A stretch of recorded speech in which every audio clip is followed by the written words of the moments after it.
Hello everyone, welcome to class 11th and welcome to the beautiful world of high school mathematics. आज जो हम topic करने वाले हैं वो है ट्रिग्नोमेट्री. ट्रिग्नोमेट्री आप क्लास 10th में पढ़ चुके हैं, क्लास 11th में पढ़ रहे हैं और क्लास 12th में दोबारा पढ़ेंगे. आज का लेक्चर बिल्कुल बेसिक है, सिर्फ एंगल्स के बारे में. आज के लेक्चर में हम लोग सिर्फ और सिर्फ एंगल्स की बात करेंगे. जितना आपको एंगल्स के बारे में जानने की ज़रूरत है वो सब हम आज के लेक्चर में जानेंगे.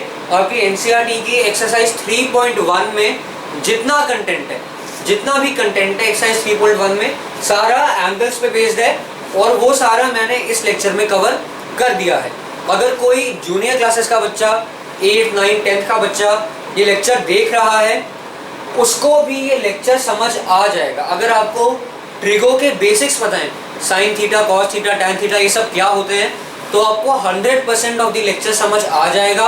और अगर नहीं भी पता है तो भी अबाउट 95% ऑफ द लेक्चर आपको आसानी से समझ आ जाएगा. कुछ खास फर्क नहीं पड़ने वाला. ठीक है, तो सारे बच्चे नोटबुक और एनसीईआरटी और पेन लेके बैठेंगे. और अगर ये लेक्चर आपको अच्छा लगे, इससे आपकी हेल्प हुई हो तो इसको आगे शेयर कर देना ताकि बाकियों की भी इससे हेल्प हो सके. और एक बहुत इंपॉर्टेंट बात, लेक्चर में सब टॉपिक्स मैंने किस किस टाइम पे करा रखे हैं. मैंने रेडियन किस टाइम पे करा रखा है, मैंने सेक्साडेसिमल किस टाइम पे करा रखा है, वो सारा टाइम मैंने डिस्क्रिप्शन में दे रखा है. मान लो किसी ने डिग्री मेजर कर रखा है, उसको सिर्फ रेडियन करना है. किसी ने दोनों कर रखे हैं, उसको सिर्फ क्वेश्चंस का टाइप देखने कैसे आते हैं, तो वो डिस्क्रिप्शन में जाए, टाइम देखे और वहीं से वीडियो देखना शुरू कर दे. तो चलो शुरू करते हैं.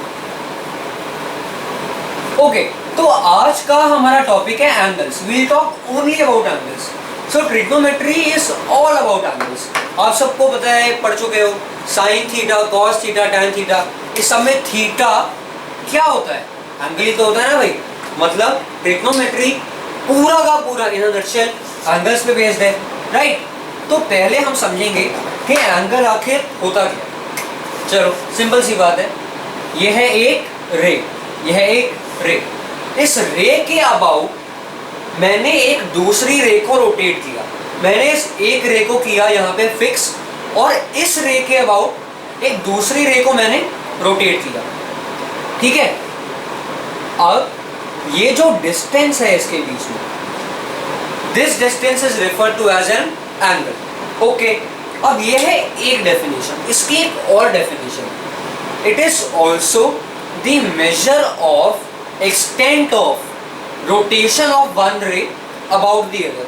ये मैंने क्या बोला मैं समझाता हूँ. मैंने भी आपको बोला कि मैंने एक रे को फिक्स किया, उसके अबाउट दूसरी रे को क्या किया, रोटेट किया. तो जिस एक्सटेंट से ये रोटेट हुई, कितने क्वांटम में रोटेट हुई, कितनी ज़्यादा रोटेट हुई, उस एक्सटेंट को भी हम बोलते हैं angle. Both the definitions are complementary. Okay, I hope this definition is clear to all of you.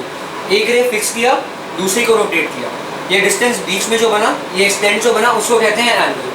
ठीक है भाई, बहुत बढ़िया, बहुत बेसिक सी बात थी. अब हम सबको पता है rotation can be anti clockwise also. Okay, this is anti clockwise and rotation can be clockwise also. Rotation anti clockwise भी हो सकती है, रोटेशन क्लॉकवाइज भी हो सकती है. ठीक है भाई, तो जो एंगल्स होते हैं ना, एंगल्स होते हैं वो एंटी क्लॉकवाइज भी फॉर्म होते हैं, क्लॉकवाइज भी फॉर्म होते हैं. ध्यान देना जरा इधर. मैंने एक रे बनाई, ठीक है, उसके अबाउट मैंने अगर दूसरी रे को एंटी क्लॉकवाइज डायरेक्शन में रोटेट किया, मैंने इस फिक्स्ड रे के अबाउट एक दूसरी रे को एंटी क्लॉकवाइज डायरेक्शन में किया रोटेट इस तरह से, तो जो मेरा एंगल फॉर्म होगा वो हमेशा पॉजिटिव एंगल होगा. ध्यान से सुनना मैंने क्या बोला.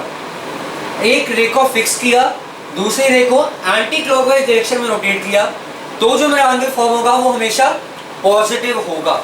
अब मान लो मैंने एक रे को फिक्स किया और उसके अबाउट मैंने क्लॉकवाइज डायरेक्शन में एक दूसरी रे को रोटेट किया. घड़ी ऐसे चलती है ना भाई, क्लॉकवाइज.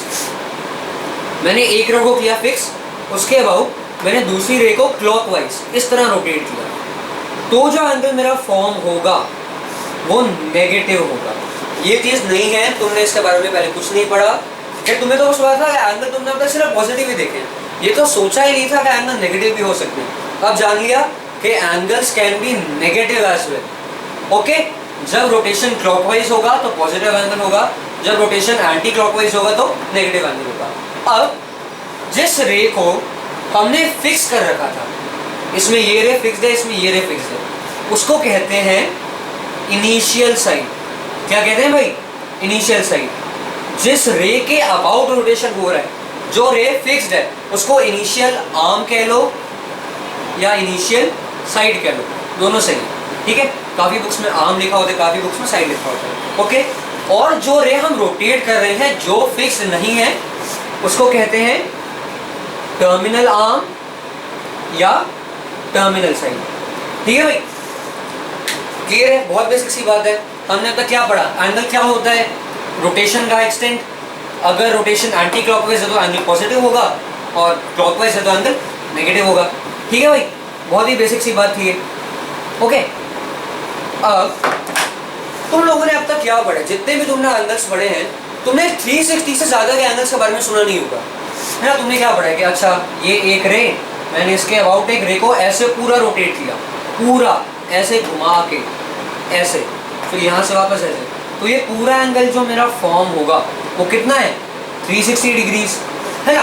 अब मुझे एक बात बताओ, कोई ऐसी लिमिटेशन तो है नहीं कि रे इसके बाद घूम ही नहीं सकती? रे तो इसके बाद भी घूम सकती है ना भाई।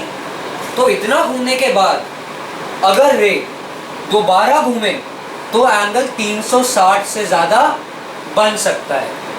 ठीक है, अब मान लो इतना एंगल जो मैंने यहाँ पे बनाया है, दिस इज 60 डिग्रीज। ओके, अगर रे सिर्फ पहले इतना घूमती, अगर 360 डिग्री घूमने के बाद ये रे 60 डिग्रीज और घूम गई, 60 डिग्रीज और घूम गई, तो ये पूरा एंगल हो जाएगा 360 plus 60 degree which is equal to 420 degree. ठीक है, तो एंगल्स 360 डिग्री से ज़्यादा भी हो सकते हैं। 720 डिग्री भी हो सकता है, 1000 डिग्री भी हो सकता है, 4000 डिग्री भी हो सकता है। वो रे की जितनी मर्जी, वो जितना चाहे घूमती रहे घूमते रहे घूमती रहे। क्लॉकवाइज में भी घूम सकती है, एंटी क्लॉकवाइज में भी घूम सकती है।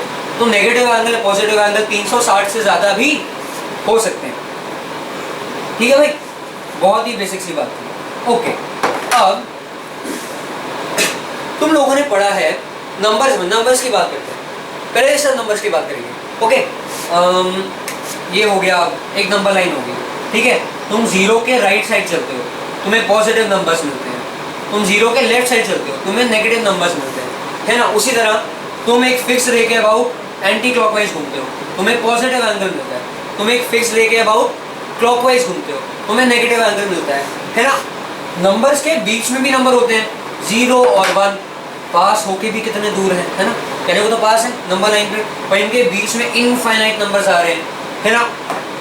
और मान लो कि यूनिट्स की जब हम बात करते हैं, ठीक है, सेंटीमीटर, मिलीमीटर, सेंटीमीटर से छोटा होता है मिलीमीटर, फिर नैनोमीटर, एंगस्ट्रॉम, छोटे छोटे छोटे छोटे यूनिट्स आते जाते हैं। ठीक है, मतलब लेंथ को मेजर करने के हमारे पास बहुत ही छोटे छोटे छोटे छोटे यूनिट्स हैं। सेंटीमीटर के अंदर भी यूनिट्स हैं, ठीक है, मिलीमीटर के अंदर भी यूनिट्स हैं। अब क्या डिग्री से छोटा यूनिट भी कोई होता है? बिल्कुल होता है, उसके बारे में आज हम समझेंगे। अब तो एक 1 डिग्री इतना छोटा सा है, उससे छोटा क्या यूनिट होगा? चलो देखते हैं भाई।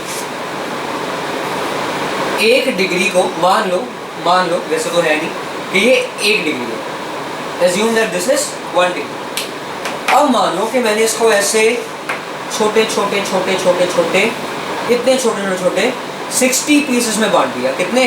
60। ये तो कम है, खैर ये तो 6 ही है, 60 दिख रहा है मुझे, 5 है। ओके, 6 बना देता है। मैंने इसको 60 छोटे छोटे छोटे छोटे पीसेस में बांट दिया, बहुत ही छोटे छोटे पीसेस। तो एक जो इतू सा एंगल यहाँ पे फॉर्म होगा, उसको हम बोलेंगे 1 मिनट। ठीक है, उसको हम लोग क्या बोलेंगे? 1 मिनट। मतलब 60th portion of a degree is referred to as a minute. Simple, ठीक है भाई। अर्थात 1 degree is equal to 60 minutes. 1 degree में 60 मिनट्स होते हैं। अब ये जो मिनट है इसको अपॉस्ट्रोफी से रिप्रेजेंट करते हैं, ठीक है। This is represented by an apostrophe, single apostrophe. ये घड़ी वाला टाइम वाला मिनट नहीं है ये, ठीक है, ये आगे वाला मिनट है। कंफ्यूज मत हो जाना है इसमें, ओके। काफी बच्चे हो जाते हैं बिना मतलब के, पता नहीं क्यों। ओके, तो 1 डिग्री 60 मिनट्स है, तो 1 मिनट कितना हो जाएगा 1/60 डिग्री, मतलब 1 मिनट इतना छोटा है, 1 डिग्री का 60th पोर्शन। अब जैसे मैंने आपको बताया कि सेंटीमीटर से छोटा मिलीमीटर, मिलीमीटर से भी छोटे यूनिट होते हैं, है ना। तो क्या मिनट से भी छोटा यूनिट कुछ होता है? बिल्कुल होता है, मिनट से भी एक छोटा यूनिट होता है जिसको कि कहते हैं सेकंड। अब तुम लोग बहुत ही कंफ्यूज हो गए, ये तो सारा घड़ी का है। अरे घड़ी वाले बाद में आए थे, पहले हम मैथ्स वाले आए थे, ठीक है। ओके, तो 1 minute is equal to 60 seconds. Seconds को डबल अपॉस्ट्रोफी से रिप्रेजेंट करते हैं, ठीक है, डबल अपॉस्ट्रोफी से। This single apostrophe, double apostrophe, इसको कहते हैं सेकंड, ठीक है भाई। अब 1 मिनट एक तो इतना छोटा सा एंगल, 1 डिग्री का 60th पोर्शन, उसके उस 1 मिनट के भी हमने और छोटे छोटे 1 मिनट के भी हमने 60 पोर्शंस कर दिए। वो एक पोर्शन होगा 1 सेकेंड, अर्थात 1/60th of a minute is equal to 1 second, ठीक है। क्लियर है, सिंपल सी बात है। इस पूरी कहानी में इस चीज को याद रखना है, 1 degree is equal to 60 minutes and 1 minute is equal to 60 seconds. तो गणित के विद्यार्थी हो, बताओ 1 डिग्री में कितने सेकेंड्स होंगे? 60 × 60 कर दो, ठीक है भाई। 1 मिनट इज 60 सेकेंड्स, तो 60 मिनट्स इज 60 × 60 सेकेंड्स, है ना भाई। तो 1 डिग्री में कितने सेकेंड हो जाएंगे? 3600 सेकेंड्स, मतलब 1/3600th of a degree is equal to 1 second. मतलब 1 डिग्री को 3600 छोटे छोटे भागों में बांट दो, इतना छोटा होता है 1 सेकेंड। अब एक सवाल सबके दिमाग में आ रहा होगा, हर किसी को, कि भाई इतने छोटे एंगल का हम लोग क्या करेंगे? एक तो 1 डिग्री इतना छोटा, उसके 7 टुकड़े कर दिए, फिर उस छोटे से टुकड़े के और 7 टुकड़े कर दिए, तो इतने छोटे छोटे एंगल का क्या काम है? अब देखो, इसमें तुम पिछले साल का एप्लीकेशन ऑफ ट्रिग्नोमेट्री को याद करो जरा। तुम ये चीज़ पढ़ चुके हो कि यहाँ पे मान लो एक आदमी खड़ा है, ठीक है, वो ऊपर यहाँ पे एक पहाड़ को देख रहा है। अगर उसको यहाँ से यहाँ तक का डिस्टेंस पता है तो इस पहाड़ की हाइट निकाल सकता है ना। उसको मान लो ये डिस्टेंस पता है और उसको ये डिस्टेंस पता है और उसको ये एंगल पता है थीटा, जिस एंगल से ऊपर देख रहा है, यानी कि एंगल ऑफ इंक्लिनेशन, तो इस पहाड़ की हाइट आसानी से निकाल सकता है ना। ओके भाई, या सिर्फ ये पता है, सिर्फ ये तब भी आ जाएगा। ओके, सिर्फ ये भी पता है अगर, और ये एंगल पता है, या सिर्फ ये पता है और ये एंगल पता है, तो वो ये डिस्टेंस आराम से निकाल सकता है। तुम लोग जानते हो sine theta is equal to this perpendicular upon hypotenuse, cos theta is equal to base upon hypotenuse, है ना। कॉस से तो काम नहीं आएगा, साइन से काम आएगा इसमें। एनीवेज, ओके, तो अब मान लो कि मुझे बहुत ही ऊंचे पहाड़ का डिस्टेंस नापना है। एक आदमी यहाँ खड़ा है, बहुत ऊंचे पहाड़ को ऐसे देख, बहुत ही बड़ा, तो खर्च ज़्यादा ही बड़ा हो गया, बहुत छोटा पड़ जाएगा, ठीक है। यहाँ पे इतने बड़े पहाड़ को एक आदमी देख रहा है, उसको ये डिस्टेंस यहाँ से यहाँ तक का पता है। ओके, उसको ये डिस्टेंस पता है यहाँ से यहाँ तक का, ये एंगल थीटा। अब मान लो अगर इस थीटा में छोटी सी इंक्रीमेंट हो जाए, ये थीटा को मैंने इतू सा बढ़ा दिया, ठीक है, तो इस हाइट में कितना फर्क आ जाएगा भाई? इस हाइट में देखो, थीटा में इतनी सी इंक्रीमेंट से, थीटा में a small increment in theta caused a large increment in this height, है ना। देखो, तो मतलब हमें बहुत एक्यूरेट होना पड़ता है, क्योंकि हम सिर्फ पहाड़ों की हाइट ना नापते हैं, we have to measure the distance of stars from earth, उसके लिए भी ट्रिग्नोमेट्री यूज होती है, ठीक है भाई। तो हमें बहुत ही प्रिसाइज होना पड़ता है by using angles. So seconds, minutes, these are small units of measurement, but these are equally important. Okay, तो चलो, अब हमने थ्योरी पोर्शन कर लिया अच्छे से, अब एक तो न्यूमेरिकल्स करते हैं, ठीक है। इसमें न्यूमेरिकल्स बनते हैं कन्वर्जन के। कैसे बनते हैं? कन्वर्जन के, मैं करके दिखाता हूँ। मान लो तुम्हें दे रखा है convert 60 degree 30 minutes into pure degree measure, pure degree measure मतलब इस मिनट के साइन को हटाना है तुम्हें इस पूरे को डिग्री में एक्सप्रेस करना है। तो एक ही ट्रिक है, एक ही कॉन्सेप्ट है इस तरह के सारे क्वेश्चंस की कि इसको ब्रेक कर दो, इसको डिग्री और मिनट्स में ब्रेक कर दो। अच्छा, इसको ध्यान से देख लो कि अगर 60 डिग्री 30 मिनट्स है उसको ऐसे लिखते हैं, 60 डिग्री 30 मिनट्स, कुछ सेकंड भी अगर हो 4 सेकंड्स, इस तरह से हम लोग रिप्रेजेंट करते हैं।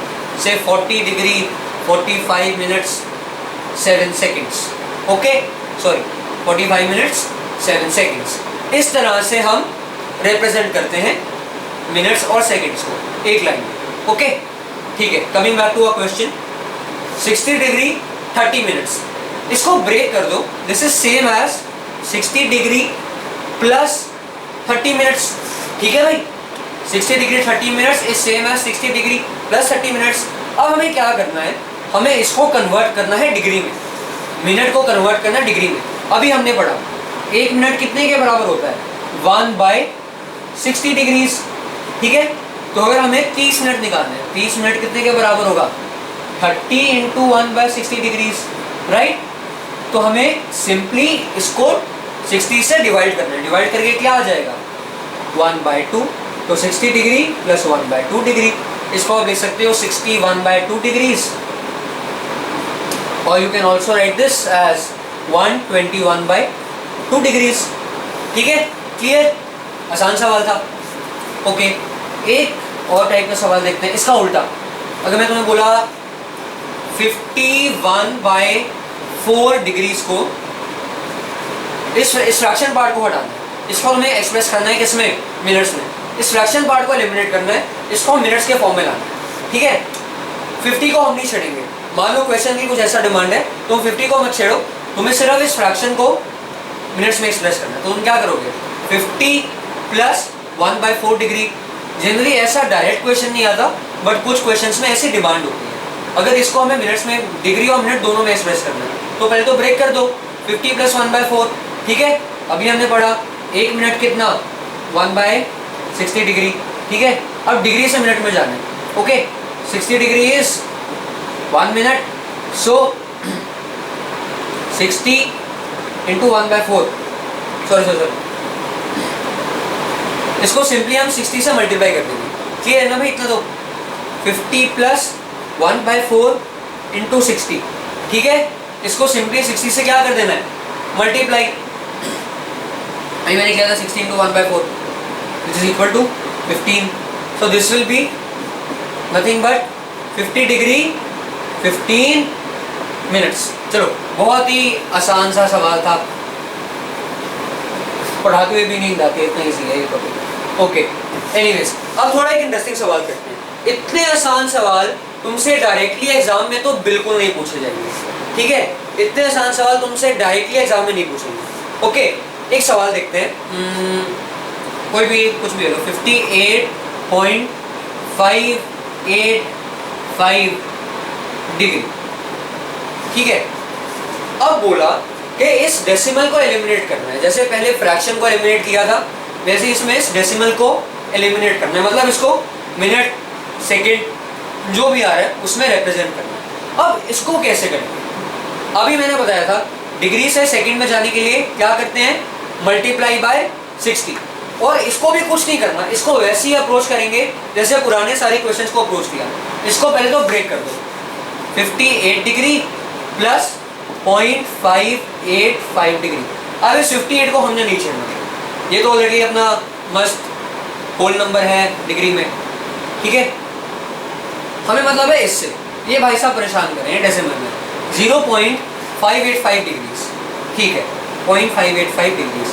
अब इसको मल्टीप्लाई, डिग्री से मिनट में जाने के लिए क्या करते हैं, 60 से multiply, this is equal to 0.585 into 60 minutes, करो मल्टीप्लाई गणित के विद्यार्थियों, ना जाएगा तो 1.53, ओके, इतने मिनट तुम्हारे पास आ जाएंगे, ठीक है, करके देख लो।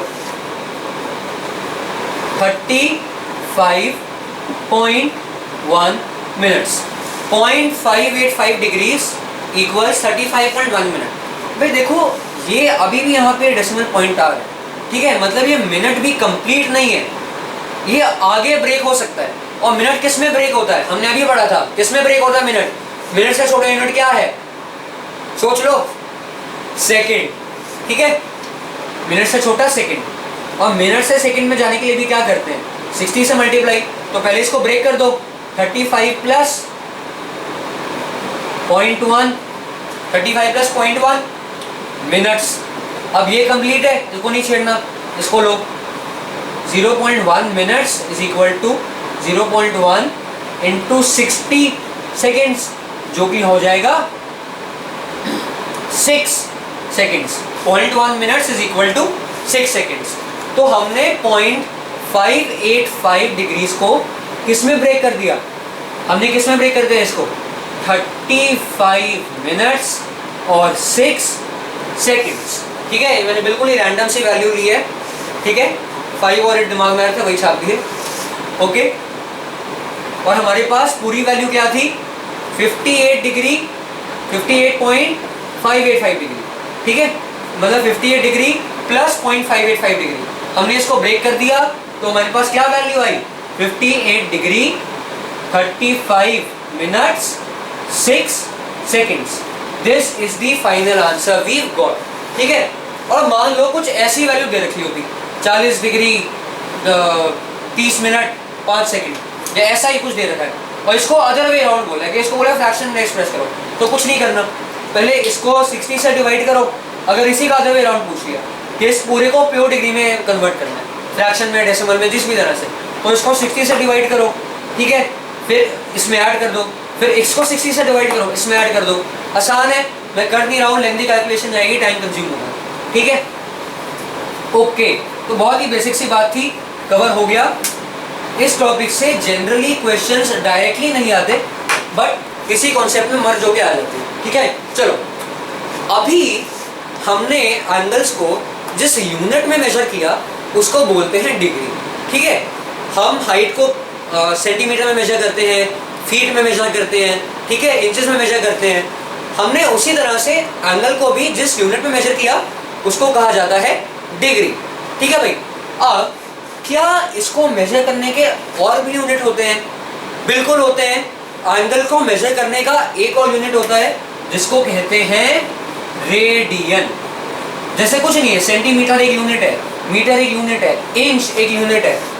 ठीक है, अब ये रेडियन जो है ये डिफरेंट सिस्टम ऑफ मेजरमेंट का है। ठीक है, मैं तुम्हें समझाता हूँ कैसे, मेरी बात को ध्यान से सुनो। अब मैंने फीट, इंचेस, ये एक अलग सिस्टम ऑफ मेजरमेंट है। सेंटीमीटर, मीटर, मिलीमीटर, किलोमीटर, ये एक अलग सिस्टम ऑफ मेजरमेंट है। तो degree, minute, second, this is one system of measurement and radian is another system of measurement. अभी हमने जो डिग्री वाला पढ़ा उसको कहते हैं सेक्साजेसिमल सिस्टम। ठीक है, it is called sexagesimal system of measurement. और मेजरमेंट किसकी? एंगल्स की।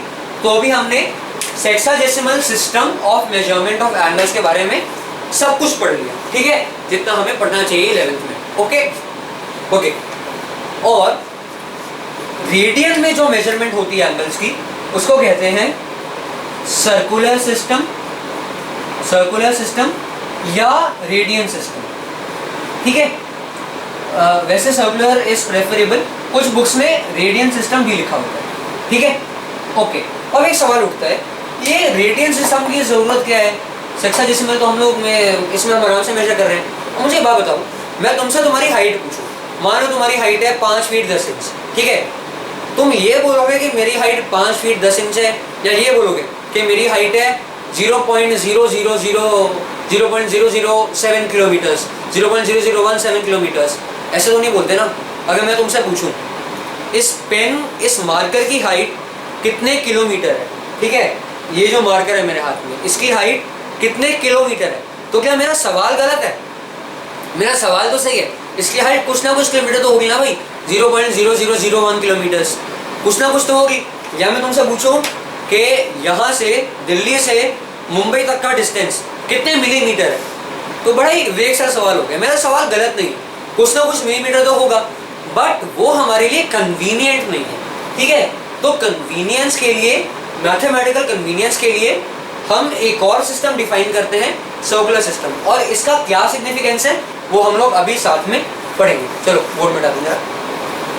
Okay okay, so now let us study more about the radian system, कि एक रेडियन क्या होता है, इसके क्या एप्लीकेशंस होते हैं। चलो पेन पेपर निकाल लो, बहुत इंपॉर्टेंट टॉपिक है, काम आने वाला है, इसके बारे में तुमने पहले कभी नहीं सुना। ओके, मोस्टली बच्चों ने पहले इसके बारे में कभी नहीं सुना, कुछ अक्लमंद होते हैं, पहले पढ़ चुके होंगे। ठीक है, ओके, मान लो ये सर्कल है, मान लो, लग नहीं रहा तो भी मान लो। ठीक है, इसका रेडियस मैंने मान लिया x। ठीक है, इसका रेडियस मैंने क्या मान लिया, x। अब मैंने इस रेडियस को यहाँ पे ऐसे खड़ा किया, ओके, और इसको मैंने इस तरह बेंड कर दिया। बेंड कैसे कर दिया कि ये सर्कल के सरफेस पे लाई करे। ठीक है, मैंने इसको कुछ इस तरह बेंड कर दिया कि ये जो मेरा x था ये अब एक आर्क फॉर्म हो गया। ठीक है, मतलब मैंने एक आर्क बनाया इस सर्कल में, जिसकी लेंथ, आर्क की लेंथ सर्कल के रेडियस के बराबर है। ठीक है भाई, एक आर्क मैंने बनाया जिसकी लेंथ सर्कल के रेडियस के बराबर है। Let's mark this as O, A and B, and now let's join OB। अब मुझे बात बताओ, OB की लेंथ कितनी होगी, OB की लेंथ कितनी होगी, ये भी तो x ही होगी ना भाई, ये भी तो सर्कल के रेडियस के बराबर है। रेडियस क्या होता है, distance from centre to any point of the circle on the circle. ठीक है, सेंटर से लेके सर्कल पे किसी भी पॉइंट का डिस्टेंस सर्कल का रेडियस होता है, तो ये भी हमारा रेडियस हो गया, बहुत बढ़िया। अब हमें दिख रहा है आर्क लेंथ भी x है, रेडियस के बराबर, और ये इसके आसपास दोनों रेडियस है। ठीक है, आर्क लेंथ रेडियस के बराबर है, मेन चीज ये है। अब जो एंगल यहाँ पे फॉर्म होगा जब आर्क की लेंथ सर्कल के रेडियस के बराबर है, उसको अपन बोलेंगे 1 रेडियन। ठीक है, तो एक रेडियन की डेफिनेशन क्या हुई, angle subtended at the centre of a circle, angle subtended at the centre of a circle by an arc. ठीक है, by an arc whose length is the same as radius of a circle. ठीक है, so an angle is said to be 1 radian, an angle is said to be 1 radian when it is subtended by an arc of a circle whose length is same as the radius of the circle. ठीक है, simple सी बात है, arc है जिसकी length radius के बराबर है, वो आर्क सेंटर पे जो एंगल सबटेंड करेगा, वो आर्क सेंटर पे जो एंगल सबटेंड करेगा उसको बोलेंगे 1 रेडियन। और कुछ लोग, कुछ अक्लमंद लोग सोच रहे होंगे कि अगर सर्कल का रेडियस x ना हो, छोटा सर्कल हो, लो भाई छोटा सर्कल बना लेते हैं। ठीक है, छोटा सर्कल बना लेते हैं, छोटा सर्कल लग नहीं रहा, सॉरी, छोटा सा गेप बना लिया। ठीक है, ये मैंने इसका रेडियस मान लिया y, और आर्क लेंथ भी y। इस केस में भी जो एंगल यहाँ पे सबटेंड होगा 1 रेडियन ही होगा, क्योंकि ध्यान से देखोगे तो ये तीनों रेशियो बराबर है। ठीक है, सर्कल का रेडियस क्या, उससे क्या फर्क पड़ रहा है, मैं इसको ऐसे बढ़ाता जाऊँ, मान लो मैं इसको ऐसे ऐसे इंक्रीज कर रहा हूँ, चलो डायग्राम बना देता हूँ। मान लो मैं सर्कल के रेडियस को धीरे धीरे इंक्रीज कर रहा हूँ। ठीक है, बहुत सारे बना देता हूँ। मान लो ये सर्कल्स कोसेंट्रिक है, दीज आर कोसेंट्रिक, और मैं इसका रेडियस को ऐसे ऐसे बढ़ाता जा रहा हूँ। अब मैंने मान लो एक और इससे भी बड़ा सर्कल बना दिया, ओके, इससे भी बड़ा, अब ये 3 भी कोसेंट्रिक है। ठीक है, तो ये रेशियो, ये तीनों केसेस में आर्क लेंथ जो है वो रेडियस के बराबर है, और ये एंगल तीनों केसेस में 1 रेडियन ही रहेगा। सो this is a universal definition of radian, ये यूनिवर्सल है, हर भी किसी भी केस में एंगल ये 1 रेडियन ही रहेगा, सर्कल का कितना भी रेडियस हो। ठीक है, अगर उसकी आर्क लेंथ उसके रेडियस के बराबर है तो वो आर्क सर्कल के सेंटर पे जो एंगल सबटेंड करेगा वो क्या होगा, 1 radian. I hope this is clear to all of you, ये क्लियर हो जाना चाहिए। किसी को कोई डाउट हो बाय चांस किसी भी टॉपिक में, इसमें जो मैंने पहले पढ़ा या जो मैं आगे पढ़ाऊंगा, तो कमेंट्स में अपने डाउट डाल देना, मैं पक्का आपके डाउट्स का रिप्लाई करूंगा। 99% मैं कोशिश करूंगा, 99% ऑलमोस्ट पक्का, ठीक है, कि मैं आपके डाउट्स का रिप्लाई कर दूं। ठीक है भाई, ओके। अब एक सवाल उठता है कि भाई हमने दो सिस्टम पढ़े, सेक्साडेसिमल सिस्टम और सर्कुलर सिस्टम। ठीक है, हमें पता है कि 1 इंच में इतने इतने सेंटीमीटर होते हैं, ठीक है, 1 किलोमीटर में इतने इतने मीटर होते हैं, ठीक है, 1 मिलीमीटर में इतने इतने सेंटीमीटर होते हैं। तो हमने दो सिस्टम ऑफ मेजरमेंट्स को इक्वेट कर दिया, दोनों में एक रिलेशन निकाल दिया। अब क्या सेक्साडेसिमल सिस्टम और सर्कुलर सिस्टम में भी कोई रिलेशन है? अर्थात क्या डिग्री और रेडियन में भी कोई रिलेशन है? ओके, इसको अब हम पढ़ेंगे कि डिग्री और रेडियन के बीच में रिलेशन क्या होता है। उससे पहले एक बात समझ लो, रेडियन को दो तरीके से रिप्रेजेंट किया जा सकता है। अगर मैं 1 रेडियन की बात कर रहा हूँ, I can write it either as 1 RAD rad, और 1 ऊपर एक C बना देते हैं, ठीक है, ऊपर एक C बना देते हैं, I you can write it like this RAD, या ऊपर एक C बना दो, दोनों करेक्ट है, कुछ ऐसा नहीं है। ओके, काफ़ी बुक्स में ऐसे लिखा होता है, काफ़ी बुक्स में ऐसे लिखा होता है, ठीक है। ओके, तो अब हम लोग बात करते हैं डिग्री और रेडियन के बीच का रिलेशन की, जो कि बहुत इंपॉर्टेंट है, और इस पे बेस्ड एक ना एक क्वेश्चन तो मोस्ट प्रोबेबली आएगा ही आएगा, ठीक है। अब ध्यान से आंखें खोल के देखना, पूरा ध्यान बोर्ड पर। ओके, अभी मैंने तुमको बताया एक रेडियन की डेफिनेशन, ठीक है, angle subtended when radius okay one okay when arc length is same as radius of the circle. वैसे तो थोड़ा छोटा आर्क है, बट मान लो कि लेंथ सेम है, ठीक है।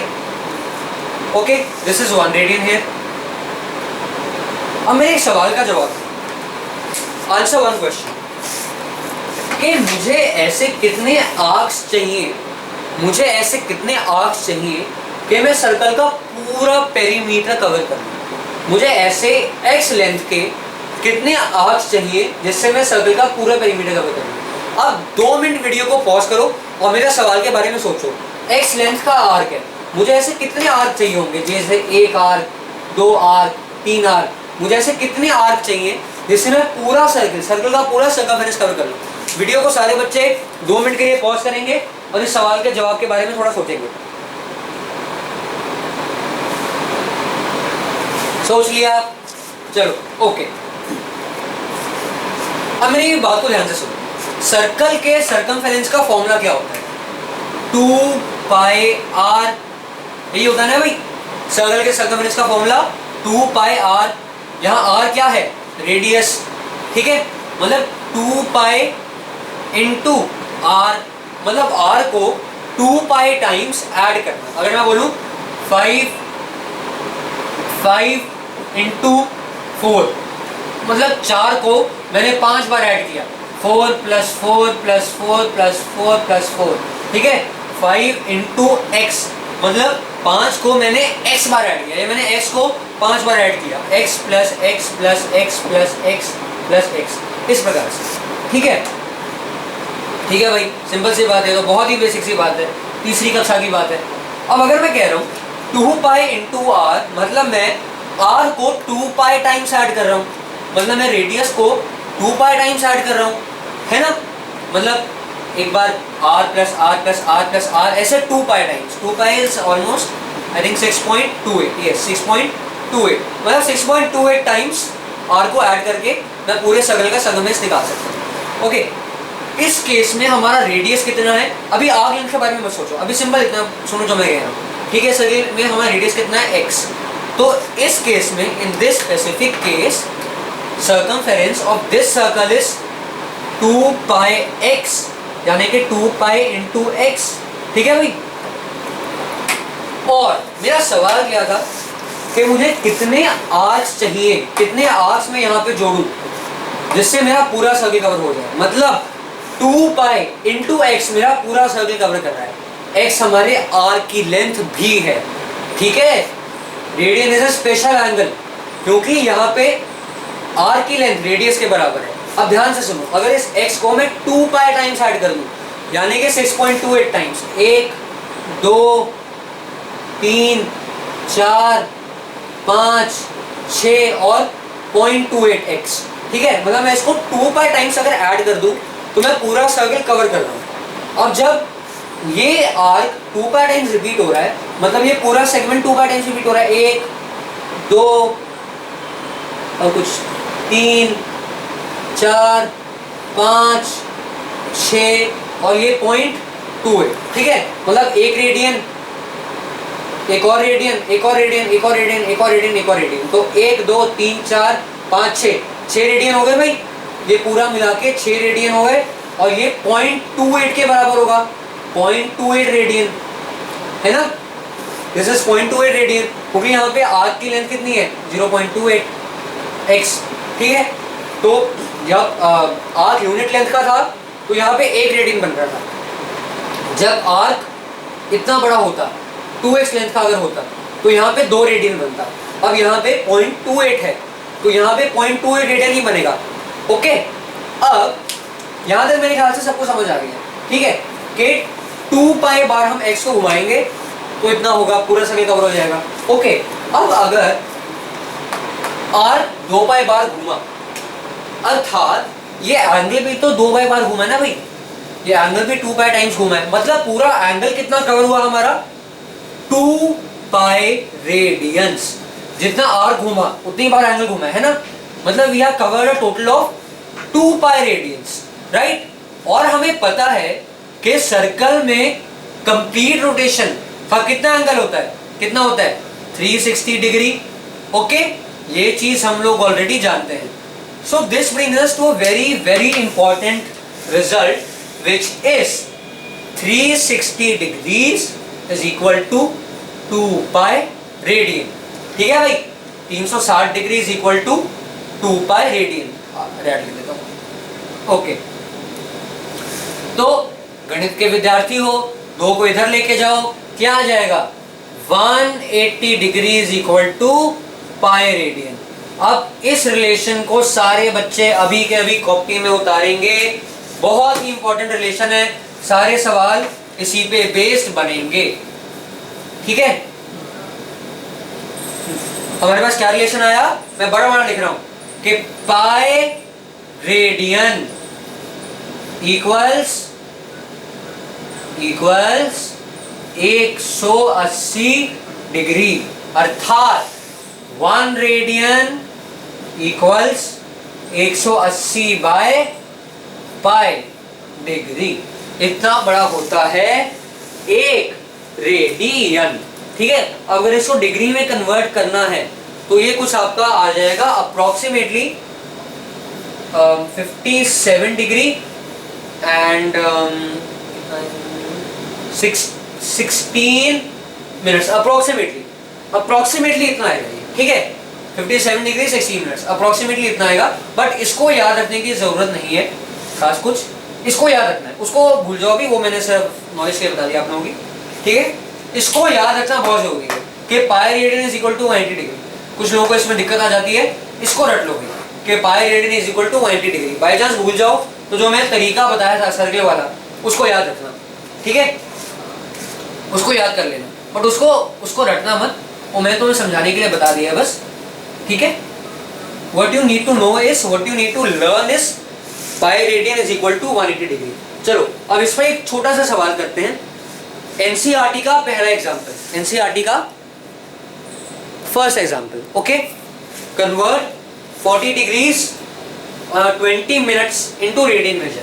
40 डिग्री 20 मिनट, इसको किस में कन्वर्ट करना है, रेडियन में, ठीक है।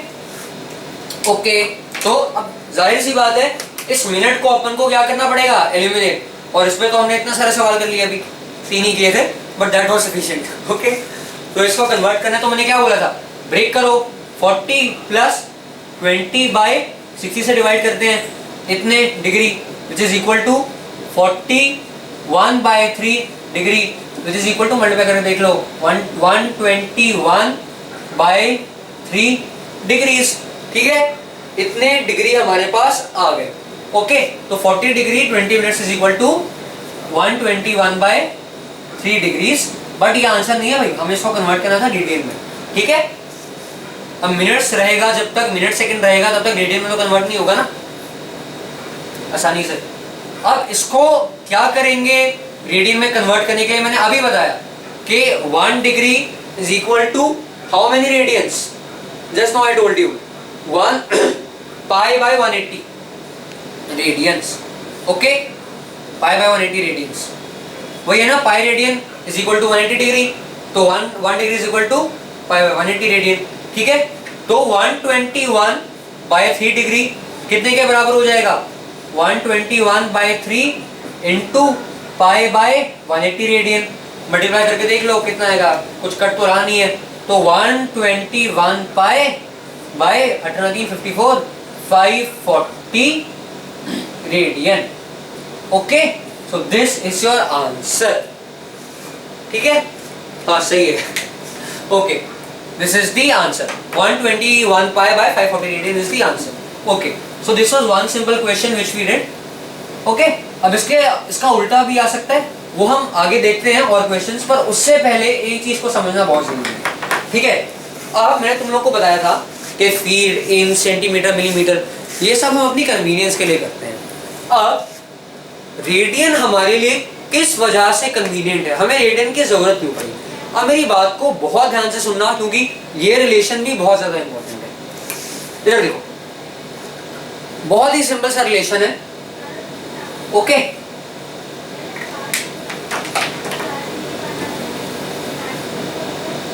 फोकस है. ये रहा एक सर्कल और मैंने यहां फॉर्म किया एक रेडियन. ठीक है, 1 रेडियन, x x x आप लेना. ओके, अब मुझे बात बताओ, जब एंगल 1 रेडियन के बराबर है, जब एंगल 1 रेडियन के बराबर है, तब arc length is to radius का रेशियो कितना है? Arc length is to radius. Arc length कितनी है? x. रेडियस कितना है? x. तो जब एंगल 1 रेडियन है तो L by R, L arc length होता है, क्लास 9 में पढ़ रखे हो. ठीक है, L बाय R कितना है? x by x which is 1. अब यदि आर्क लेंथ मैं डबल कर दूं, एक और x, 2x कर दूं मैं. ओके, तो यहाँ पे 2 रेडियन हो जाएगा, है ना. यहाँ पे ये पूरा एंगल 2 रेडियन के बराबर है. अब जब एंगल 2 रेडियन है, 2 रेडियन को ये पूरा आर्क सबटेंड कर रहा है. ठीक है, 2x. जब एंगल 2 रेडियन है तो L बाय R का रेशियो कितना है? 2x by x which is equal to 2. जब एंगल 3 रेडियन है, 3 रेडियन, तो ये पूरा आर्क अब कितना हो जाएगा? 3x. ठीक है भाई, तो L बाय R का रेशियो कितना है? 3x by x which is equal to 3. तो कॉमन सेंस की बात है, जितना रेडियन में मेजरमेंट है एंगल का, उतना ही L बाय R का रेशियो है. और ऐसा क्यों है? क्योंकि जो आर्क लेंथ है वो रेडियस के बराबर है. और जब मैं ऐड करता जा रहा हूं एक एक आर्क, ठीक है, तो आर्क तो बढ़ रहे हैं पर रेडियस तो उतना ही रह रहा है ना. आर्क तो बढ़ते जा रहे हैं, रेडियस तो फिक्स है ना. जैसे जैसे आर्क्स में बढ़ाता जा रहा हूं वैसे वैसे मेरा एंगल बढ़ता जा रहा है. उसकी वजह से L बाय R का रेशियो अफेक्ट हो रहा है. ठीक है भाइयों और बहनों. Okay, so this brings us to very important result, which is that theta is equal to L by R. Theta is the angle in radians. Okay, अभी मैं तुम्हें अच्छे से समझाया कि थीटा 1 रेडियन है तो L by R का रेशियो 1 होगा. थीटा 2 रेडियन है तो L by R का रेशियो 2 होगा. थीटा 3 रेडियन है तो L by R का रेशियो 3 होगा. थीटा 0.56 रेडियन है तो L by R का रेशियो 0.56 ही होगा. Okay, I hope that is clear to all of you. इसको भी बड़ा बड़ा लिख लो अपनी कॉपी में कि theta equals L by R, where theta is in radians. Degree में नहीं होता भाई, ये डिग्री में बिल्कुल नहीं होता. अभी तुमने खुद देखा, ये गलती मत कराना एग्जाम में, काफी बच्चे कर जाते हैं. Theta is in radiance and when theta is in radians it is equal to the ratio of arc length upon radius. So I hope that is clear to all of you. So we are done with all the conceptual part. अब हम कुछ numericals करेंगे theta is equal to L by R के concept पर. ठीक है भाई, अब NCERT निकालो सारे अपनी, होपफुली निकाल के बैठे होगे. नहीं निकालनी है तो वीडियो पॉज करो और अब NCERT फटाक से निकाल के आओ. ठीक है, ओके. Open page number 54. अच्छा, पेज नंबर छोड़ो, एडिशन अलग होगा. Open example number 4, this example. Okay, example 4. Okay, question मेरे साथ पढ़ेंगे. The minute hand of a watch is 1.5 centimetre long. Okay, minute hand of a watch, घड़ी, घड़ी, हाँ घड़ी, watch. Okay, minute hand of a watch is 1.5 centimetre long. ये मैंने बना दी एक वॉच, इसका मिनट हैंड है 1.5 centimetre long. Okay okay, how far does its tip move in 40 minutes. हमें पूछा है कि ये जो मिनट हैंड है, ये जो मिनट हैंड है, ये 40 मिनट में कितना घूमेगी. 40 मिनट में कितना घूमेगी, एज इन ये 40 मिनट में कितना डिस्टेंस कवर करेगी, ये कितनी आर्क लेंथ कवर करेगी इन 40 मिनट्स. 40 मिनट में कुछ यहाँ पहुंचेगी ना भाई, समवट है. ओके, अब देखो मैंने तुम लोगों को बताया था ये कन्वीनियंस के बारे में, है ना, कि अब रेडियन एक इतना जबरदस्त एंगल है, अगर हमें एंगल पता हो, रेडियस पता हो, तो हम ये निकाल सकते हैं कि एंगल सबटेंडेड से कितना डिस्टेंस कवर हुआ है. Did you get my point? कि अगर हमें एंगल डिग्री में दे रखा है तो हम उससे लेंथ का पता कुछ नहीं लगा सकते कि अगर सुई इतनी घूम रही है तो कितना डिस्टेंस कवर हो रहा है. और ऐसे बहुत सारे केसेस हैं, जैसे मानो एक पेंडुलम ऐसे स्विंग कर रहा है, ठीक है, पेंडुलम ऐसे स्विंग कर रहा है और कुछ आर्क तो सबटेंड करेगा. अगर हमें पेंडुलम का रेडियस पता है, कितना एंगल घूम रहा है वो पता है, तो हम ये आर्क लेंथ निकाल सकते हैं. पर एंगल किस में होना चाहिए, रेडियंस में, है ना. मैंने क्या एग्जांपल दिया, ये रहा पेंडुलम, ये मीन पोजीशन एक्सट्रीम पोजीशन, इनके बीच में स्विंग करता रहेगा, है ना. अगर मुझे ये एंगल पता है इसका थीटा, और ये डिस्टेंस पता है, so this is but a segment of one circle, है ना, and I can use theta is equal to L/R here, है ना. सो रेडियन इतना जबरदस्त एंगल है कि वो हमें डिस्टेंस के बारे में बता देता है कि एंगल पता है, रेडियस पता है, तो आर्क लेंथ यानी कि डिस्टेंस उसको हम निकाल सकते हैं. ठीक है, so this is why radian is more convenient to mathematicians in some situations. ठीक है, okay, coming back to our question. Minute hand of a watch is 1.5 centimetre long, कितना घूमेगी इन 40 मिनट. ओके, चलो अब पहले तो ये निकाल लो 40 मिनट में कितने घंटे होते हैं. ऐसा क्यों निकालना है बताता हूं मैं, ताकि हम एंगल के बारे में बता सकें. इधर देखो 40 मिनट, अब ये घड़ी वाला मिनट है, ये एंगल वाला मिनट नहीं है. कोई ऐसे लिख दे सर 40 मिनट, ये मत लिख देना. तो इसको आवर में कन्वर्ट करना है इंटू 1/60. अब तो कुछ लोग बहुत ही कंफ्यूज हो गए, सर ये तो मिनट को डिग्री में कन्वर्ट कर रहे हो. गधों, ये चौथी कक्षा की नॉलेज है. ठीक है, इसको मैं मिनट्स को, घड़ी वाले मिनट को घड़ी वाले आवर में कन्वर्ट कर रहा हूँ, विच इज 2/3 आवर्स. ठीक है, ओके, 2/3 आवर्स. अब एक घंटे में घड़ी कितना घूमती है, 360 डिग्री. एक घंटे में घड़ी 360 डिग्री घूमती है, तो 2/3 आवर्स में कितना घूमेगी, 2/3 इंटू 360. ठीक है, जो कि कितना हो जाएगा, कट के 120, 240 डिग्रीज. ओके, ठीक है, तो ओके, तो यहाँ एंगल फॉर्म हुआ 240 डिग्री का. ठीक है भाई, अब कुछ लोग सोच रहे होंगे कि क्लॉक 240 डिग्री घूम रही है, क्लॉकवाइज ही तो घूमेगी ना भाई, है ना. बिल्कुल सही सोच रहे हो तुम, क्लॉकवाइज ही घूमेगी और नेगेटिव एंगल ही कवर होगा. बट जब हम theta is equal to L/R को कंसिडर करते हैं ना भाई, तो रेडियस तो हम नेगेटिव लेंगे नहीं, तो थीटा को हम फॉर आवर कन्वीनियंस पॉजिटिव मान लेते हैं. जितना एंगल कवर हो रहा है, चाहे क्लॉकवाइज कवर हो चाहे एंटी क्लॉकवाइज कवर हो, उसको हम पॉजिटिव ही कर लेते हैं, क्योंकि लेंथ तो हम नेगेटिव में नहीं नापेंगे ना भाई, लेंथ हम नेगेटिव में नहीं नापेंगे. तो इसको हमेशा पॉजिटिव लेके करना. कोई ऐसे उल्टे सीधे काम एग्जाम में मत करके आ जाना कि क्लॉकवाइज घूम रहा है तो -240 इज इक्वल टू L/R. ठीक है, वैसे -240 भी नहीं लिखेंगे, ये डिग्री में. अब इसको रेडियन में कन्वर्ट करना है. ठीक है, तो इस गलती से बचना. ओके ओके, चलो आगे बढ़ते हैं. अब पहले तो इसको कन्वर्ट करना है रेडियन में. ठीक है, हमें क्या चाहिए था, ये डिस्टेंस, रेडियस पता है, एंगल पता है, उसको हमें निकालना है लेंथ ऑफ आर्क. ठीक है, तो इसको कन्वर्ट करना पड़ेगा पहले तो रेडियंस में. तो 240, और डिग्री को रेडियन में कन्वर्ट करने के लिए क्या करते हैं, अभी पढ़ा था, इनटू π/180. कट गया, ये कितना होगा, 6 3s and 6 4s. So we get 4π/3 radians. ठीक है, 4π/3 रेडियंस, ये हमारे पास आ गया इसका एंगल। ठीक है भाई, तो घड़ी कितना घूमी है, 4π/3 रेडियन। घड़ी का कांटा घूमा है, घड़ी का पहिया चलता है, दिन ढलता रात आई है। ओके ठीक है, 4π/3 is equal to L/R। R कितना था, 1.5। ठीक है, इधर ले जाओ, 4π/3 into 1.5 is equal to length of arc. काटो काटो, 2 बनाओ। ठीक है, इसको काटो, इसको भी 2 बनाओ, तो लेंथ कितनी आ गई हमारे पास, 2π सन टमाटर centimetre. Okay, which is 6.28 centimetre. This is your answer. NCERT देख लो, सही है। ठीक है, ओके, किसी को कोई डाउट हो प्लीज कमेंट बॉक्स में छाप देना, मैं देख लूंगा।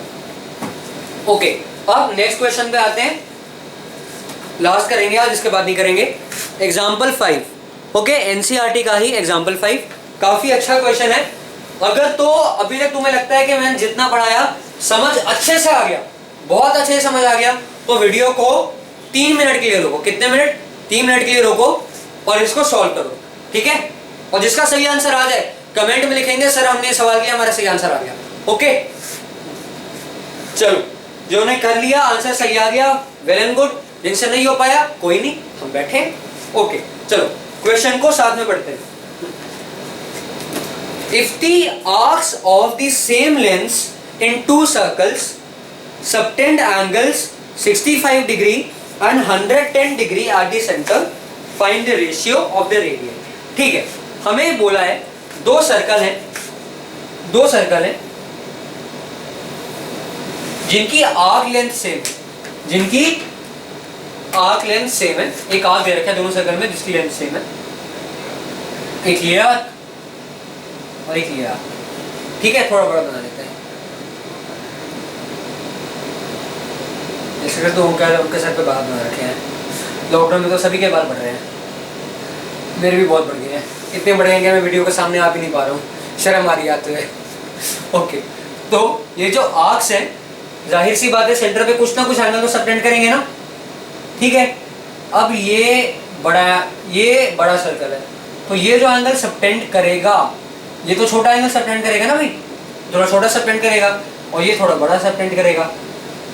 ठीक है, तो हमें दे रखा है आर्क्स की लेंथ सेम है, सेंटर पे एक एंगल सबटेंड कर रहे हैं। ये वाला आर्क जो एंगल सबटेंड कर रहा है, दिस एंगल, ये हमें दे रखा है कितना है भाई, 65 डिग्री। ठीक है, 65 डिग्री, और ये हमें दे रखा है कितना है, 110 डिग्री। ठीक है, इसको मान लेते हैं θ1 बड़ा एंगल, और इसको मान लेते हैं θ2 छोटा एंगल। ओके, चलो अब क्वेश्चन को सॉल्व करना शुरू करते हैं। पहली बात तो, अच्छा, में से काफी लोग पूछते हैं कि सर ये क्वेश्चंस को सॉल्व करने की कोई जनरल ट्रिक होती है या नहीं होती, कि मैथ्स का कोई भी सवाल है, कोई भी सवाल, वो क्या एक ट्रिक से सॉल्व हो जाएगा? तो भी देखो, अब तक तुम्हें जितना एक्सपीरियंस है, कोई ऐसा एक मैजिक फॉर्मूला तो है नहीं जो सारे प्रश्नों को हल कर दे। ठीक है, बट मैं तुम्हें एक छोटी सी टिप बताता हूँ, एक छोटी सी टिप देता हूँ तुम लोग को, कि कोई भी क्वेश्चन है, कोई भी मैथ्स का क्वेश्चन है, स्पेसिफिकली फिजिक्स में भी सेम ट्रिक यूज करना, केमिस्ट्री में भी सेम यूज करना, कॉमर्स वाले अकाउंट्स में सेम ट्रिक यूज करना। ठीक है, जितने भी प्रॉब्लम सॉल्विंग के सब्जेक्ट हैं, कोई भी क्वेश्चन दे रखा है, ठीक है, तुम ये देखो कि क्वेश्चन में क्या क्या गिवन है। ठीक है, क्वेश्चन में क्या क्या चीजें गिवन है, और कोई एक ऐसा फॉर्मूला निकालो जो सारी गिवन चीजों को रिलेट करता हो। फिर उन गिवन चीजों से क्या उस फॉर्मूले से हमें वो चीज भी मिल रही है जो चीज हमें निकालनी है, तो वो फॉर्मूला लगेगा। ठीक है, ऐसा नहीं है कि 3 चीजें दे रखी हैं, तीनों में फॉर्मूला लग रहा है, ठीक है, चौथी चीज हमें निकालनी है। ओके, ऐसा मत करना कि ये देखो कौन सी चीजें गिवन है और कौन सी चीज निकालनी है, तो एक ऐसा फॉर्मूला जिसमें ये सब तुम्हें मिल जाए। हो सकता है एक फॉर्मूले में ना मिले, हो सकता है 2 फॉर्मूले लगाने पड़े, तो उन फॉर्मूलों को लगाओ, सोचो गिवन क्या है, उसके बेस पे ही सवाल सॉल्व होगा। जो चीज प्रश्न में दे रखा है उसी के बेस पे, उसी के आधार पर तुम्हें उत्तर प्राप्त होगा। ठीक है बालक? ओके, तो इस क्वेश्चन में हमें क्या दे रखा था, एंगल्स दे रखे हैं और लेंथ ऑफ आर्क बता रखी है कि इक्वल है, दे रखी बता रखी है कि इक्वल है, और निकालना क्या है, इन दोनों के रेडियस का ratio. Let's say this is R1 and this is R2। हमें क्या निकालना है, हमें क्या निकालना है, क्वेश्चन को ध्यान से पढ़ो। तो हमें निकालना है R1 by R2 या फिर R1:R2, ये रेशियो हमें फाइंड करना है, ठीक है। तो ऐसा कौन सा फॉर्मूला है जो लेंथ ऑफ आर्क, जो कि लेंथ ऑफ आर्क, रेडियस और एंगल, इन तीनों को रिलेट करता हो। अभी हमने कैसा फॉर्मूला पढ़ा, theta is equal to L by R। तो समझ जाओ कि फॉर्मूला जो लगेगा यही लगेगा। और जो साइंटिस्ट लोग होते हैं, कोई रिसर्च करने बैठते हैं, उनको तो पता भी नहीं होता कि वो कौन सा फॉर्मूला लगाएं जिनसे उनकी डिस्कवरी हो जाए। तुम्हें तो सारे फॉर्मूले पता है कि ये फॉर्मूला है, ट्रिग्नोमेट्री का चैप्टर है, कुछ गिने चुने फॉर्मूले हैं, ये चीज दे रखी है, theta is equal to L by, लगेगा क्वेश्चन सॉल्व हो जाएगा। जब साइंटिस्ट एक बैठता है कुछ करने, उसको तो पता नहीं ना भाई कौन सा फॉर्मूला यूज करेगा जिससे उसकी डिस्कवरी हो जाए। एक दो फॉर्मूले क्या पता उसको डिस्कवर करने पड़ेंगे। अब तुम्हें इतना मुश्किल पेपर तो आ नहीं रहा कि एग्जाम में बैठ के तुम्हें फॉर्मूला बनाना पड़ रहा है, ठीक है। Okay, coming back to our question. So theta is equal to L by R is the formula we are going to use. और इस फॉर्मूले में theta has to be in what system, sexadecimal और सर्कुलर, सोच लो। पक्का पक्का, हाँ ओके। सर्कुलर सिस्टम, रेडियन में होना चाहिए थीटा, अभी बताया था। डिग्री में मत लिखाना, ये गलती मत करना, बहुत बच्चे कर देते हैं। Okay, so theta has to be in radians. तो पहले इसको रेडियन में कन्वर्ट करेंगे। Let's convert 65 into radian. क्या मल्टीप्लाई करेंगे, पाई बाय 180 से, ठीक है। पाई बाय 180 से मल्टीप्लाई करो, क्या आ जाएगा, कट कट आके नीचे बचा 36, ऊपर बचेगा 13। 13 पाई बाय 36, ये आएगा शायद से, हाँ 13 पाई बाय 36 रेडियंस, ठीक है। ये आ गया हमारा theta 1। Okay, theta 1 equals 13 pi by 36 radian. अब एक थीटा 2 भी निकाल लेते हैं। थीटा 2 कितना था, 110 इंटू पाई बाय 180, ठीक है। 0 0 काट दो तो कटेगा नहीं, 11 पाई बाय 18, ठीक है। अब हमें क्या निकालना था, R1:R2। याद रखो, हमें निकालना था R1:R2। अब हमें पता है कि theta is equal to L by R, है ना। तो theta 1 is equal to L1 by R1 और theta 2 is equal to L2 by R2। L1 L2 लिखने का कोई मतलब यहाँ पे नहीं है, क्योंकि दोनों लेंथ ऑफ आर्क क्या है, इक्वल है, ठीक है। हमें दे रखा है, क्वेश्चन ध्यान से पढ़ो। सर्कल्स अलग है, रेडियस अलग है, लेंथ ऑफ आर्क दोनों में इक्वल है, अलग अलग एंगल सबटेंड कर रही है। और theta 1 is equal to L by R1, theta 2 is equal to L by R2। तो अगर मैं थीटा 1 बाय थीटा 2 का रेशियो निकालूं तो मेरे पास क्या आ जाएगा, है L upon R1 by L upon R2। L L cut जाएगा, ये बचेगा R2 अपॉन R1। ध्यान रखना, theta 1 by theta 2 is equal to R2 upon R1। Okay, हमें क्या चाहिए, R1 अपॉन R2। तो सीधा इसको थीटा 2 बाय थीटा 1 लिख दो, ठीक है। थीटा 1 थीटा 2 को का रेसिप्रोकल कर दो।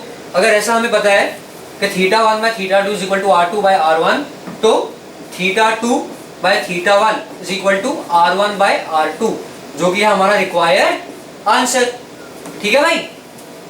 ओके, तो थीटा 2 क्या आया था, 11 पाई बाय 18, यही आया था ना, लिखे हो ना साथ साथ, लिखते रहना। मैंने बोला था एनसीईआरटी को कॉपी पर लेके बैठना है। थीटा 2 ये था और थीटा 1 क्या था, 13 पाई बाय 36। ओके, यहाँ देना तो कटने सारे गीट लोग, है ना। ओके, तो ये 2 आ जाएगा, ऊपर मल्टीप्लाई हो जाएगा, ये हमारे पास आ जाएगा 22 pi by 13 pi, pi pi cut गए और आंसर आया 22:13, 22:13। This is our final answer. R1:R2 equals 22:13. Okay, this is our final answer. So guys, that's it for today. आज का लेक्चर मैं खत्म कर रहा हूँ, ठीक है। अब इस पे रेडियन पे बहुत सारे प्रकार के सवाल बन सकते हैं।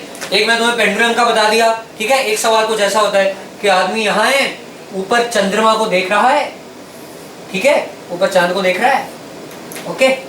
और तुम्हें दे रखा होता है, उसमें क्या दे रखा होता है, ये मान लो चांद है, ठीक है। वैसे ही चांद अनिमल सर्कस होता है, बोला सर आपने सर्कल ढंग से नहीं बनाया, ओके। यहाँ पे चांद को देख रहा है एक आदमी, और तुम्हें पूछा है कि चांद का डायमीटर निकालो, डायमीटर निकालो। अब डायमीटर को देखकर डर मत जाना, डायमीटर को हम मान लेते हैं वो ऑलमोस्ट एक आर्क लेंथ के बराबर है। ये हो गया हमारा थीटा, ठीक है। तुम्हें यहाँ से यहाँ तक का डिस्टेंस दे रखा होगा, अर्थ से मून तक का डिस्टेंस, और बोला है मून का डायमीटर निकालो, तो वो ऑलमोस्ट आर्क लेंथ के इक्वल ही होगा। तो तुम्हें कुछ नहीं करना, ये आर दे रखा है, तुम्हें एल निकाल देना, ठीक है। अब इस तरह के क्वेश्चन में डरना मत। अगर एक सेगमेंट दे रखा है, this is nothing but a part of a bigger circle, है ना। A segment is nothing but a part of some bigger circle, okay. So don't get afraid when you see a segment, like in pendulum I showed you an example. So pendulum में, ठीक है, ऐसे घूम रहा है pendulum, ये theta angle, ठीक है, ये कुछ नहीं है, एक बड़े सर्कल का ही तो पार्ट है, उसमें भी एंगल हो सकता है ना रेडियन का, okay. Theta is equal to L by R, ठीक है, ऐसे विजुअलाइज कर सकते हो। कुछ लोग बड़े कंफ्यूज हो जाते हैं इसमें, मैं हो जाता था, ओके। और एक तो ये हो गया। इस तरह का एक और होता है कि घोड़ा है, उसको रस्सी से बांध रखा है, घोड़ा यहाँ से यहाँ तक चला, ठीक है, घोड़े ने इतना एंगल कवर किया, ठीक है, वो निकालो कि घोड़ा कितना चला, ठीक है, वही लगेगा इसमें। Theta is equal to L by R, ये रस्सी की लेंथ दे रखी होगी, घोड़े को रस्सी से बांध रखा है, ठीक है, वो निकालने तुम्हें। इस तरह के और बहुत सारे सवाल मिल सकते हैं। कैसे है कि पहिया इतने इतने रेवोल्यूशन की, आई थिंक एनसीईआरटी का क्वेश्चन है, एनसीईआरटी का क्वेश्चन नंबर 3 एक्सरसाइज 3.1 का, wheel makes 3 evolution in a minute, in how many radians does it turn in 1 second. उसी प्रकार का है कि एक पहिया इतना इतना घूम रहा है, तो 1 सेकंड में कितने रेडियन कवर करेगा, ठीक है। तो इस तरह के बहुत सारे सवाल बन सकते हैं, वो तुम लोग, अब मैं तुम्हें सब पढ़ा दिया है। नाउ यू फर्स्ट पहले अपनी एनसीईआरटी को कंप्लीट करना, ठीक है। ये गलती मत करना 11th में कि सीधा हम एडवांस लेवल पे चढ़ गए, ठीक है, उससे बहुत लॉस होगा। पहले अपनी एनसीईआरटी को कंप्लीट करना, ओके। एनसीईआरटी के सारे सॉल्व एग्जांपल्स करो, फिर एग्जाम्पलर करो, एनसीईआरटी की exemplar be it for your school exam or for competitions also, it is good to build a base earlier, it is good to have a strong base, to have a basic knowledge of the subject। तो पहले NCERT करो, फिर exemplar करो, फिर अपना RS RD जो करना है यू कैन डू इट, ठीक है। So thank you so much guys for joining me. Video अच्छा लगा तो लाइक कर देना, ताकि मेरे पास एक फीडबैक आ जाए कि अच्छा इतने लोगों को अच्छा लगा। सब्सक्राइब कर देना अगर और कंटेंट चाहते हो, अपडेटेड रहना चाहते हो, और नहीं अच्छा लगे तो डिसलाइक भी करना, ताकि मुझे पता चले इतने लोगों को अच्छा नहीं लगा, तो मैं और इम्प्रूव करूंगा। And if you want me to make videos on some other subjects, physics chemistry, I am a science student, ठीक है। So you can leave in the comments box के we want this topic to be cover, I will surely try to make some video on that topic, ठीक है। Any doubts you can leave it in the comment section. और दोस्तों एक जरूरी बात कि इसको ना जितना हो सके इसको शेयर जरूर करना, ठीक है। लाइक सब्सक्राइब करो ना करो, प्लीज शेयर दिस। ऐसा मैं क्यों कह रहा हूँ, ठीक है, क्योंकि यार जितनी नॉलेज आप स्प्रेड करोगे उतना ही हमारे देश का भला होगा, ठीक है। We are the youth, we have the potential to change the nation, okay. Share this as much as possible अगर आपको इससे फायदा हुआ है, ताकि इससे बाकी लोगों का भी फायदा हो सके। स्वामी विवेकानंद ने कहा था कि जीवन वही है जो दूसरों के काम है। वही आइडियोलॉजी है कि ज्ञान वही है, ज्ञान तभी सार्थक है जब वो किसी और के काम आ सके, ठीक है। सो प्लीज शेयर दिस, ताकि किसी जरूरतमंद के पास पहुंच सके। और हर किसी के पास तो फोन होता नहीं, तो आपको कभी भी मौका मिले, कभी भी मौका मिले, कोई भी जरूरतमंद आदमी हो, कोई ऐसा आदमी जिसके पास रिसोर्सेज नहीं है, या कोई ऐसा आदमी जिसका कल एग्जाम में तुम्हें कॉल करके रो रहा है, तो उसको ये सब समझा देना, ठीक है। It's only we using education, we the youth of the nation who can change the fate of this country, okay. Thank you so much guys, thank you so much for watching, bye, see you soon।